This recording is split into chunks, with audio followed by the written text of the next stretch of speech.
Selamat malam. Hari ini kita kedatangan tamu yaitu narasumber seorang dokter dari Klinik Marisa yang bernama Febrini Damayanti. Halo.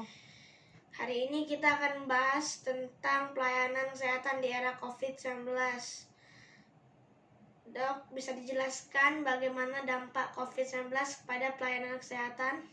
Tentunya banyak ya. Perubahan itu mulai dari perubahan protokol kesehatan, sistem, maupun perubahan perilaku dari pasien maupun dokternya. Semuanya itu memiliki dampak besar ya era pandemik ini. Bagaimana protokol kesehatan yang dilakukan di tempat dokter? Protokol kesehatan yang dilakukan di tempat kami yaitu kami menyediakan tempat cuci tangan. Pasien diharuskan menggunakan masker. Apabila tidak menggunakan masker tidak bisa kita layani ya di klinik kita. Setelah itu pasien juga untuk pasien yang tindakan menggunakan APD, alat pelindung diri seperti masker, baju hazmat, dan lain-lain. Begitu juga dengan pasien dipisahkan dan diisolasi menjadi pasien-pasien yang tersangka corona, pasien yang biasa aja, dan pasien yang usia tua. Bisa diceritakan tidak dok suka duka menjalani protokol kesehatan?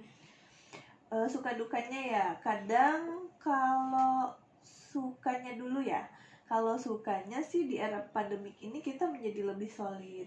Jadi tim-tim kita bekerja sama dengan lebih efektif, lebih akrab, dan juga memang lebih menjaga kesehatan dan lebih disiplin terhadap menjaga pencegahan infeksi di tempat kami. Tapi dukanya yaitu ketika kita berusaha untuk menegur pasien untuk sesuatu yang sebenarnya untuk kebaikannya sendiri, kadang-kadang pasiennya balik marah. Itu sih sebenarnya yang menjadi duka kita di era pandemik ini ya. Apa yang harus dilakukan dokter dan petugas medis di era COVID-19 ini? Yang harus dilakukan, yang pertama kita nggak boleh paranoid, dan juga kita nggak boleh mengesampingkan rasa kemanusiaan kita terhadap pasien. Nah, terkadang mirisnya sih yang saya lihat di beberapa fasilitas kesehatan, dokter menjadi takut untuk melayani pasien, terutama yang memiliki gejala-gejala seperti corona. Padahal kita tidak perlu takut selama kita menggunakan APD yang lengkap dan melakukan protokol kesehatan yang baik dan benar. Dan untuk itu kita juga harus tetap menjaga daya tahan kita agar terbebas dari penyakit corona ini. Apa yang harus dilakukan pasien ketika berobat? Nah, untuk yang dilakukan pasien juga tidak perlu takut berobat ya. Kalau memang sakit, itu tetap harus datang ke fasilitas kesehatan. Karena di era pandemik ini pasien lebih banyak takut untuk berobat, sehingga datang pada saat kondisi sudah parah. Nah, sebenarnya itu persepsi yang salah ya.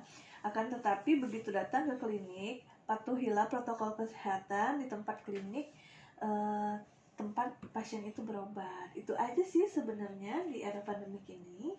Terima kasih dok atas penjelasannya. Sekian kita wawancara hari ini. Selamat malam, selamat beraktivitas.